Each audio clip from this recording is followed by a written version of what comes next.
মা, মারে মা, এবার তুই খুশি তো মা? আমি তোর কাছে নড় বলে দিয়েছি মা। এবার এবার অন্তত তোর খিদে মিটবে বল, এবার অন্তত তোর খিদে মিটবে।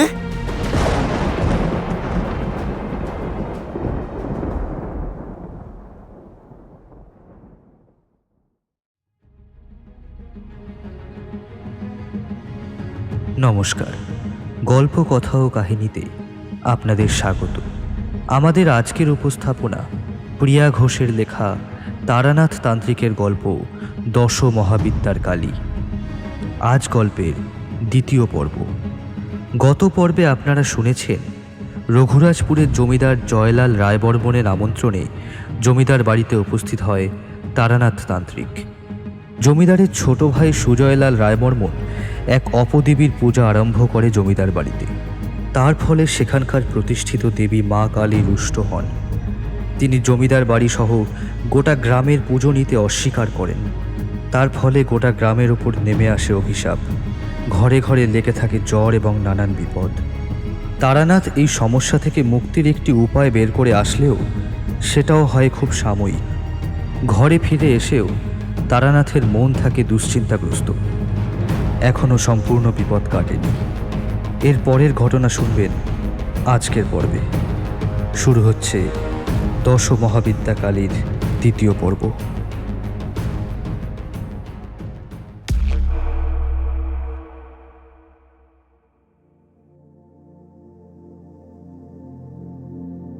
রঘুরাজপুর থেকে এসে বাড়িতে একদমই মন বসছিল না, তাই আবার বেরিয়ে পড়েছিলাম রাস্তায় রাস্তায় সাধু সন্ন্যাসীর সঙ্গ লাভ করতে।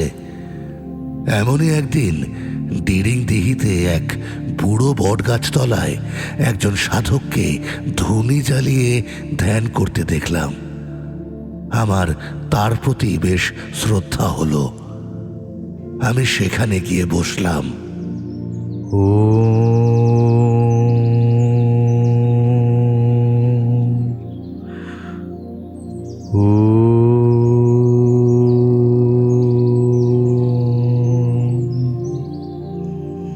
বিদ্রা পরম যুগম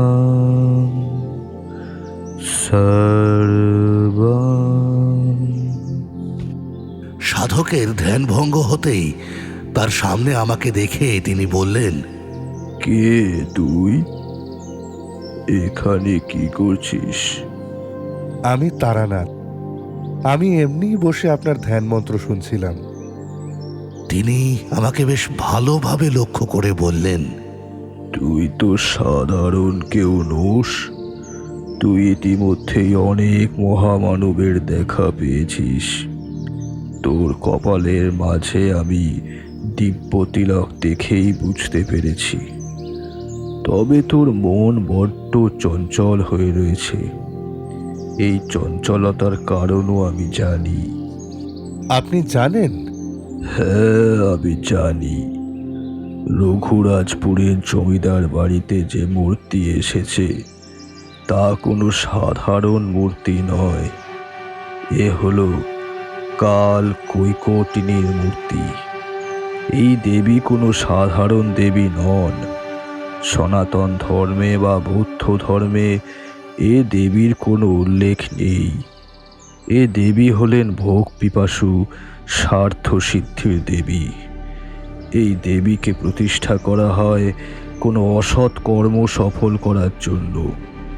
রঘুরাজপুরের জমিদার বাড়িতে যে মূর্তিটি এসেছে তা আসলে শৈলীপুরের ভৈরব অর্ঘাসুরের প্রতিষ্ঠাত্রী দেবী।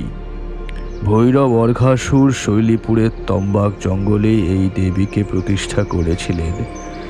তিনি তন্ত্রবিদ্যার অপবিত্র দিক ত্রৈবল্য বিদ্যায় সিদ্ধি লাভ করার জন্য এই বিদ্যা লাভের মাধ্যমে তিনি তন্ত্রবিদ্যার কালো দিক জয় করতে পারতেন। তিনি মারা যাওয়ার পর এই মূর্তি রঘুরাজপুরে স্থান পেয়েছে। এই মূর্তি রক্ত মাংস পিপাসু, তাই সে অর্ঘাসুর মারা যাওয়ার পর একটা স্থান পেতে চাইছিল। রঘুরাজপুরে তা পেয়েছে। তবে তারানাথ মনে রেখো, যিনি এর পুজো করেন তখন তিনি পুরোটাই ওই দেবীর বশে থাকেন। তিনি তখন সব কিছুর বিনিময়ে শুধু ওই মূর্তির ভোগের জোগাড় করেন। বাহ্যিক কোনো জ্ঞানই তার মধ্যে থাকে না। আর একটা কথা মনে রেখো, চোখের সামনে সব কিছু যা ঘটছে, হয়তো তুমি মনে করছো সবটা সমাধান হয়েছে, সেখানেই তার সমাধান হয় না সব সময়। সেটাই হয়েছে রঘুরাজপুরের জমিদার বাড়িতে। জমিদার বাড়ি থেকে এখনও ওই কৈকটিনী দেবী যাননি। তিনি এখনও সেখানে বিরাজ করছেন। যতদিন না ওই দেবীর মূর্তি বিসর্জন হচ্ছে, ততদিন পর্যন্ত স্বয়ং মা কালী সেখানে ফিরবেন না। রঘুনাথপুরীর এই অপবিত্রতা কাটলেই তবেই ঘরের মেয়ে ঘরে ফিরবে। তুমি মাকে ক্ষণিকের জন্য প্রতিষ্ঠা করে এসেছো, তা স্থায়ী নয়। তবে এর থেকে মুক্তির উপায় কি?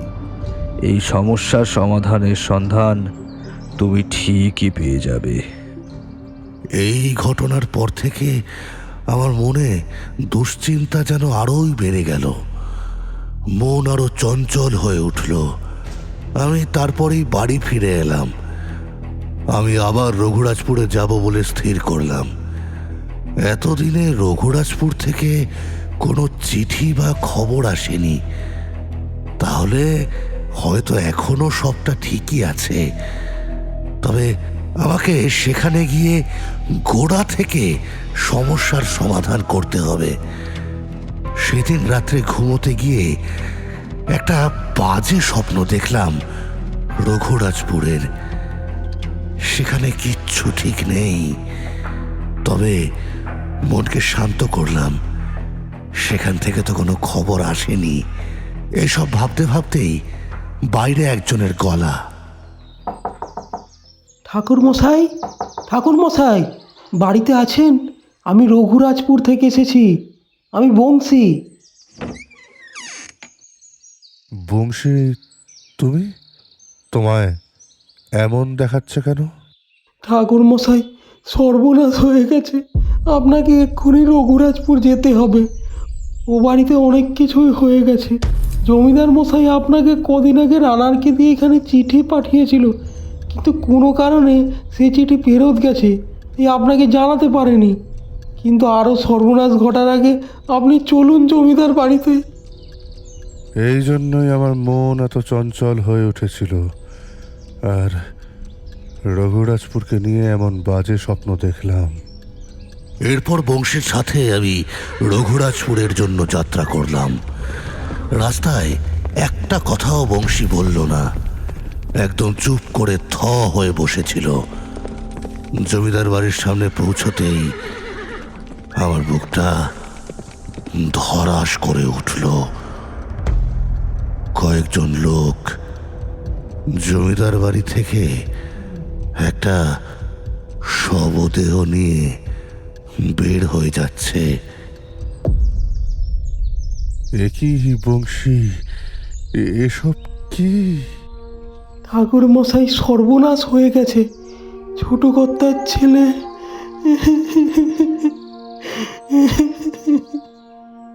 সুজয়বাবুর ছেলে অমিতলালের দাহকার্য সম্পন্ন হলে সবাই জমিদার বাড়িতে ফিরে এলো। সারা বাড়িতে তখন নিশুতি নেমে এসেছে। কোথাও কোনো শব্দ নেই। বংশী এসে আমাকে বৈঠকখানায় ডেকে নিয়ে গেল। বৈঠকখানায় ঢুকতেই দেখলাম জয়লাল বাবু একদম চুপ করে বসে আছেন। তার মুখের দিকে তাকানো যাচ্ছে না। আমাকে বৈঠকখানায় আসতে দেখে জয়লাল বাবু ভেঙে পড়ে বললেন, ঠাকুর মশাই, সবটা শেষ হয়ে গেল। এ কি হয়ে গেল আমার বাড়িতে? আমি আপনার মনের অবস্থা বুঝতে পারছি, কিন্তু এসব কিভাবে হলো? এক বাপের কথা আপনাকে যে কোন মুখে আমি বলি। আপনি মাকে প্রতিষ্ঠা করে যাওয়ার পর ভালোভাবেই সবার দিন কাটছিল। গ্রামের সকলে আবার আনন্দে মেতে উঠল। আমাদের বাড়ির ব্যবসাতেও আগের হাল ফিরে এলো। কিন্তু একটা ভুল হয়ে গেল আমাদের, যার কারণেই আজ এই দশা। কি ভুল হয়েছিল? আমরা আপনার কথা শুনে চলতে পারিনি। সুজয়লাল একদিন আবার ওই মন্দিরের দরজা খুলে দিল। আবার ওই দেবীর পূজা আরম্ভ হলো।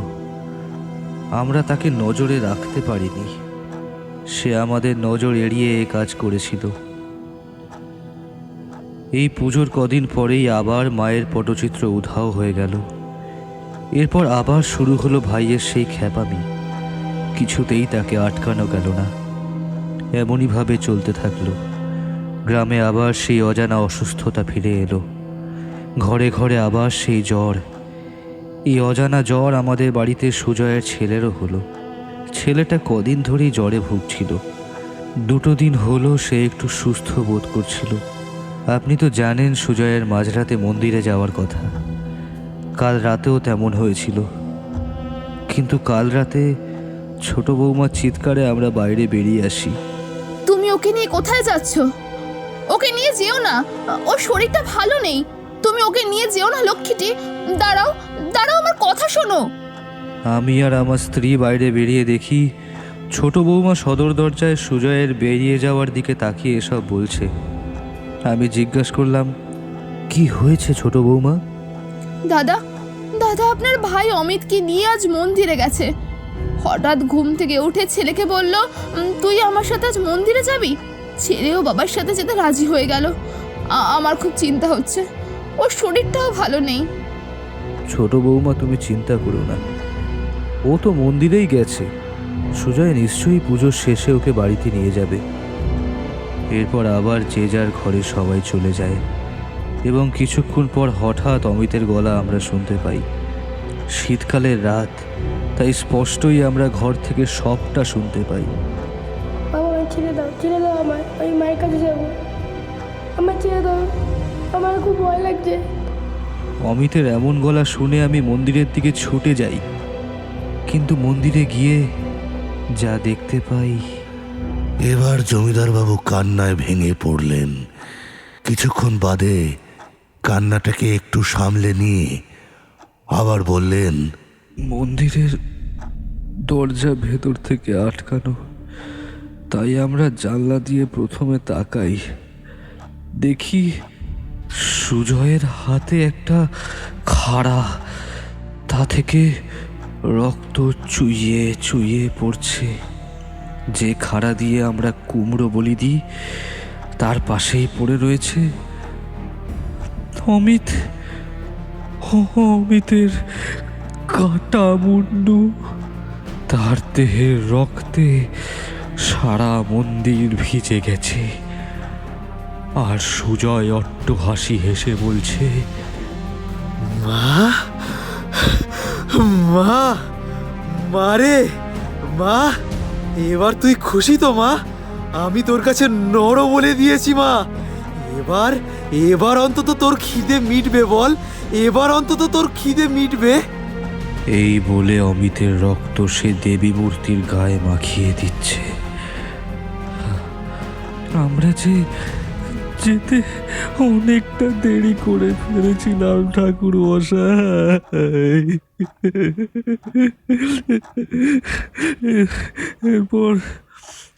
এরপর মন্দিরের দরজা ভেঙে সুজয়কে বের করে এনে তার ঘরে বন্দি করে রাখা হয়েছে। আর অমিতের মুন্ডু কাটা দেহটাকে বের করে আনা হয়েছে। তারপর তো আপনি সবটাই দেখেছেন। এই ঘটনার পর থেকে ছোট বৌমা বিছানা নিয়েছে। আপনাকে যে কি বলে সান্ত্বনা দেব, কোনো ভাষাই আমি খুঁজে পাচ্ছি না। হঠাৎ করে সুজয়লালের গলা ভেসে আসে, আমায় ছেড়ে দাও বলছি, আমায় ছেড়ে দাও। আমি মায়ের কাছে যাব। ছেড়ে দাও আমাকে, ছেড়ে দাও বলছি। ছাড়ো আমায়, ছাড়ো। শুনতে পাচ্ছেন ঠাকুর মশাই? ওর গলা কাল রাত থেকেও এমন করছে।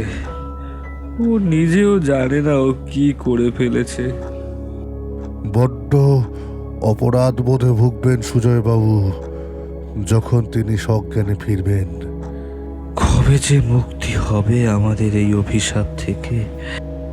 জয়লালবাবু একটু ধাতস্থ হয়ে বললেন, ঠাকুরমশাই, জানেন কিছুদিন আগে একটা অদ্ভুত ঘটনা ঘটেছিল। কি ঘটনা? তখন আবার ব্যবসার হাল ফিরেছে। হঠাৎ একদিন একটা পাগল গোছের সাধু বাবা আমাদের সদর দরজায় দাঁড়িয়েছিল। বংশী তাকে আমার কাছে আনলো। কর্তা, ইনি অনেকক্ষণ দরজার বাইরে দাঁড়িয়েছিলেন, বললেন আপনার সাথে দেখা করতে চান। প্রণাম সাধু বাবা, আমার সাথে আপনি দেখা করতে চাইছেন? আপনি কে? আপনাকে তো ঠিক চিনতে পারলাম না। কি বলেছিলেন তিনি? তিনি বললেন, সামনে আপনাদের অনেক বিপদ, আমি শুধুমাত্র আপনাকে সাবধান করতে এসেছি। সে ফিরে আসলে তাকে এই দুটো ধাঁধা বলবেন।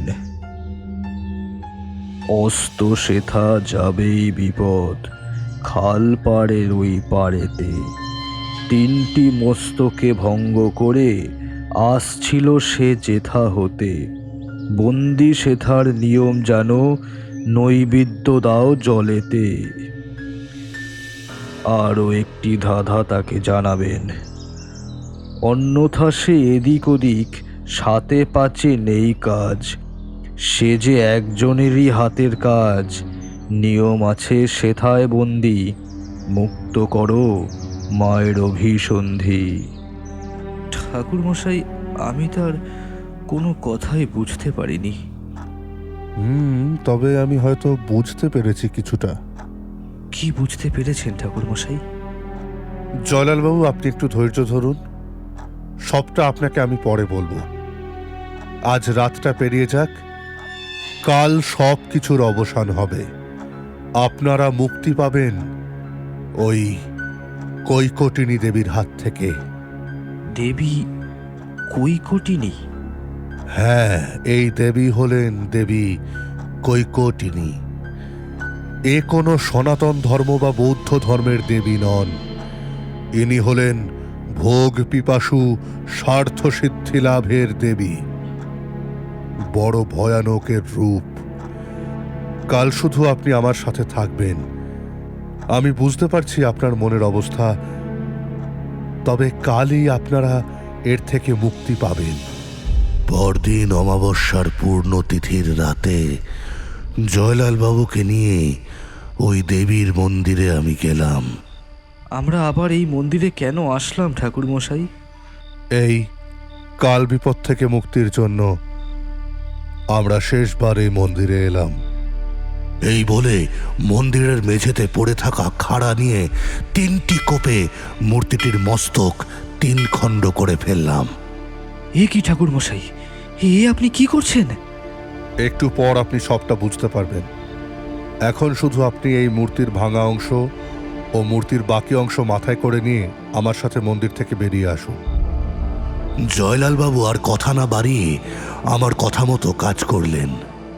এবার আপনি খালের পাড়ে আসুন। এরপর মা কালীর নাম মনে মনে 3 বার এক নিঃশ্বাসে স্মরণ করে ওই দেবী মূর্তি জলে বিসর্জন দিয়ে দিন। জয়লালবাবু ওই মূর্তি বিসর্জন দেওয়ার পর নিয়ম অনুসারে আমি ওই মূর্তিকে জলে বন্দি করার জন্য মন্ত্র পাঠ করলাম। ওম সর্বং পাপং মুক্তম শিবম তপম করলম বুদ্ধং বুদ্ধং তপং।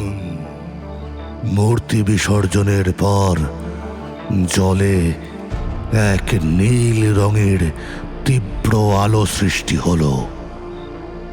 ভেসে আসলো এক দেবীর কণ্ঠস্বর। আমায় আমায় এভাবে ছেড়ে যেও না, খুব খিদে পেয়েছে আমার, আমায় নিয়ে যাও আমায়, আমার একদম একা থাকতে ভালো লাগে না, আমায় নিয়ে যাও। ঠাকুরমশাই, এ কি শুনতে পাচ্ছি? আর চিন্তা করবেন না, এই মূর্তির পুরোপুরি বিসর্জন হয়ে গেল। তবে এখনো আমাদের আরেকটি কাজ বাকি আছে, ঘরের মেয়েকে ঘরে ফেরানো। আমার বিশ্বাস মা এবার আমাদের দিকে মুখ ফেরাবেন। নিশ্চয়ই, দুদিন পরে ভালো একটি তিথি আছে, সেদিনই মাকে প্রতিষ্ঠা করা হোক। আপনি বলেছিলেন না বাড়ির মায়ের পটচিত্র প্রথম নবীনচন্দ্র মহাপাত্রই এঁকেছিলেন? আপনি একবার আমাকে তার কাছে নিয়ে যেতে পারবেন? আমার যে তাকে খুব প্রয়োজন, তাকে দিয়েই তো আবার আপনাদের বাড়ির মায়ের পটচিত্র আঁকাতে হবে। অবশ্যই নিয়ে যেতে পারবো, কিন্তু তার এখন বয়স হয়েছে, তিনি এখন তেমন কাজ করেন না। তাই বলেই তো এতদিন মায়ের পটচিত্র অন্য চিত্রকর দিয়ে আঁকানো হয়েছে। সেখানেই আমাদের ভুলটা হয়েছে। কাল একবার আপনি আমায় সেখানে নিয়ে চলুন। পরদিন আমরা নয়াগ্রামে চিত্রকর নবীনচন্দ্র মহাপাত্রের বাড়ির উদ্দেশ্যে বেরিয়ে পড়লাম। নবীনচন্দ্রবাবু বাড়ির দাওয়ায় বসে হুঁকো টানছিলেন। জয়লালবাবু এগিয়ে গিয়ে তাকে ডাকলেন। নবীনবাবু, নবীনবাবু! তিনি জয়লালবাবুর ডাক শুনে ফটোটা রেখে বাড়ির উঠোনের দিকে তাকালেন। তার তাকানোর বাচনভঙ্গি থেকে এটা বেশ বোঝা গেল ওনার দৃষ্টিশক্তি বেশ কমে এসেছে। কে কে এসেছো? নবীনবাবু, আমি রঘুরাজপুরের জমিদার বাড়ি থেকে এসেছি। জমিদার হৃদয়লাল রায়বর্মনের বংশধর জয়লাল রায়বর্মন, আর উনি হলেন তারানাথ চক্রবর্তী। রঘুরাজপুরের জমিদার বাড়ি থেকে? কেন? হ্যাঁ, কি কি হয়েছে বাবা, কি হয়েছে? নবীনবাবু, জমিদার বাড়ির মা কালীর পটচিত্রের কথা আপনার মনে আছে? বিলক্ষণ মনে আছে, বিলক্ষণ। তা কি কোনোদিনও ভুলবার? হ্যাঁ, স্বয়ং মা কালীর স্বপ্নাদেশ। আসলে দুর্ভাগ্যবশত জমিদার বাড়ির মায়ের পটচিত্রে আগুন লেগে যায় এবং মায়ের পটচিত্র পুড়ে যায়। তাই আবার আমরা আপনার কাছে এসেছি। কিন্তু বাবারা, আমি আমি তো এখন আর ওই চোখে ঠিক মতন দেখতে পাই না। হ্যাঁ, তাই তেমন কাজ তো আর করতেও পারি না বাবা। কিন্তু নবীনবাবু, জমিদার বাড়িতে আপনার আঁকা পটচিত্র ছাড়া মা যে ফিরবেন না, তাই আপনার কাছে অনুরোধ, আপনি দয়া করে জমিদার বাড়ির মায়ের পটচিত্র আরেকটিবার তৈরি করে দিন। কিন্তু আমি আমি যে এখন আর পারি না বাবা ও সব করতে। আমার বিশ্বাস আপনি পারবেন। আচ্ছা, এ বাড়ির পটচিত্র আঁকার কি বিশেষ কোনো রীতি আছে? হ্যাঁ হ্যাঁ, এক বিশেষ পদ্ধতিতে মায়ের এই পটচিত্র আঁকা হয়। কি সেই বিশেষ পদ্ধতি? একটি অন্ধকার ঘরে প্রদীপ জ্বালিয়ে মায়ের পটচিত্র আঁকতে হয়। হ্যাঁ, তবে এই পটচিত্র 1 প্রহরের মধ্যে শেষ করতে হয়। বিশেষ করে ওই প্রদীপের আগুনে একটি বেলপাতায় কালি ফেলিয়ে সেই কালি দিয়ে মায়ের চুলের রং করা হয়। বুঝতে পেরেছো? এরপর মায়ের সেই পটচিত্র আনা হলো নয়াগ্রাম থেকে। জয়লালবাবু মায়ের পুজোর আয়োজন করলেন। ওং নমো কালী কালী মহাকালী কালীকে পাপহারিণী ধর্মকামস্পদে দেবী নারায়ণী নমস্তুতে। ওং কালী কালী মহাকালী কালীকে পাপহারিণী ধর্মকামস্পদে দেবী নারায়ণী নমস্তুতে। সর্বমঙ্গল মঙ্গলে শিবে সর্বাত্ম সাধিকে শরণ্যে ত্র্যম্বকে গৌরী নারায়ণী নমস্তুতে। সৃষ্টি স্থিতি বিনাশানং শক্তিভূতে সনাতনে গুণাশ্রয় গুণময়ী নারায়ণী নমস্তুতে। ওং কালী কালী মহাকালী কালীকে পাপহারিণী। ঠাকুর মশাই, অনেক অনেক ধন্যবাদ এই বিষাদ থেকে আমাদের মুক্তি দেওয়ার জন্য। আমাদেরকে এই অভিশাপ থেকে মুক্ত করলেন আপনি। ধন্যবাদ আমাকে নয়, সেই সাধু বাবাজিকে দিন। তিনি আমাকে দেবী কৈকটিনীর সম্বন্ধে জানিয়ে আমাকে এখানে পাঠিয়েছিলেন। তার বলা ধাঁধা থেকেই তো এই সমাধান পাওয়া গেল। তা আপনি বলেছিলেন না আমি তখন কি বুঝেছি? শুনুন তাহলে। সাধুজির বলা প্রথম ধাঁধা অনুযায়ী, অস্ত সেথা যাবে বিপদ, খাল পাড়ের ওই পাড়েতে। অর্থাৎ বিপদ যেখানে প্রতিষ্ঠিত হয়েছিল, মানে যেখান থেকে এই বিপদ শুরু, সেখানেই বিপদ অস্ত যাবে, অর্থাৎ বিসর্জন দিতে হবে। তিনটে মুন্ড ভঙ্গ করে আসছিল সে যেথা হতে, বন্দি সেথার নিয়ম জানো, নৈবেদ্য দাও জলেতে। অর্থাৎ দেবী মূর্তির মাথাকে তিনটে ভাগে ভেঙে ফেলে খালপাড়ের জলেতে বিসর্জন দিয়ে বন্দি নিয়ম পালন করে মন্ত্রপাঠ করে নৈবেদ্য হিসেবে দাও। এই কারণেই তখন মন্দিরে দেবী মূর্তির মাথা তিনটে ভাগে ভেঙে আপনাকে দিয়ে বিসর্জন দিয়েছিলাম।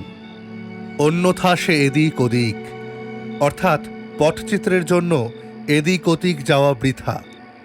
সাতে পাঁচে নেই কাজ, সে যে একজনেরই হাতের কাজ। মানে হলো এর ওর কাছে চিত্র না তৈরি করতে দিয়ে যার হাতের কাজ তার কাছেই আবার করতে দিতে হবে। নিয়ম আছে সেথায় বন্দি, অর্থাৎ যিনি এই পটচিত্র এঁকেছেন তিনি হয়তো এই জমিদার বাড়ির পটচিত্র আঁকার নিয়ম জানেন, তার কাছেই সেই নিয়ম আছে। নিয়ম আছে সেথায় বন্দি, মুক্ত করো মায়ের অভিসন্ধি। ধাঁধার এই শেষ লাইনটির অর্থ হল, মা যেমনভাবে চাইছেন তার অভিসন্ধি সেইভাবেই পূরণ করতে হবে। এই ছিল সাধুজির বলা ধাঁধাগুলির উত্তর। বাইরে তখন শ্যামা সঙ্গীত গাইছেন কীর্তন দলের শিল্পীরা। এরপর নির্বিঘ্নে পুজো মিটলে ভোর রাতে জমিদার বাড়ির ঠাকুর ঘর থেকে একটি আলোর আভা দেখতে পেলাম। জয়লাল বাবুকে সাথে নিয়েই ঠাকুর ঘরে গেলাম। ঠাকুর ঘরে ঢুকতেই আমরা অবাক। এক জোড়া আলতা মাখা পায়ের ছাপ পড়তে পড়তে মায়ের বেদির সামনে এসে থেমেছে। সামনে দেখছেন, তার মানে মা? আপনি ঠিকই ধরেছেন জয়লাল বাবু। ঘরের মেয়ে স্বয়ং মা কালী আপনার ঘরে আবার ফিরে এসেছেন। আপনার বিশ্বাসের জোরই জিতে গেল। জয় মা, জয় মা, জয় মা কালীর জয়।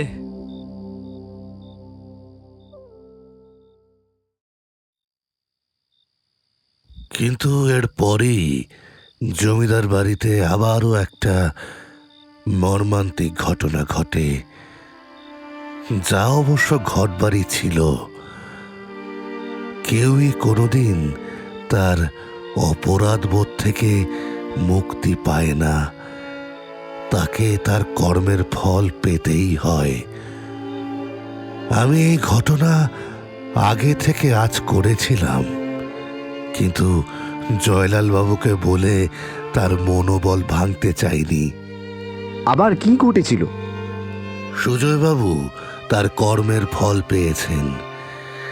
তিনি তার সন্তানকে নিজের হাতে বলি দিয়েছেন। একটা অবলা প্রাণীকে তিনি হত্যা করেছেন। তাকে তো তার কর্মের ফল পেতেই হতো। তিনি যখন সজ্ঞানে ফেরেন, সবকিছু জানতে পারেন, তিনি আত্মগ্লানিতে, অবসাদে, হতাশায় খালপাড়ের ওই জলে ডুবে আত্মহত্যা করেন। তার ডুবন্ত মৃতদেহ খালপাড় থেকে পাওয়া গিয়েছিল। বোধহয় স্বয়ং মাই তার পাপের শাস্তি দিয়েছেন। তো কিশোরী, শুনলে তো, বিশ্বাস ও ভক্তির জোরেই পরমেশ্বরের দেখা মেলে, আর কারোর কর্মের ফল তাকে পেতেই হয়। সত্যি বলতে প্রত্যেকবারের মতোই তারানাথের গল্প শোনার পর আমাদের আর বলার মতো কোনো ভাষা থাকে না।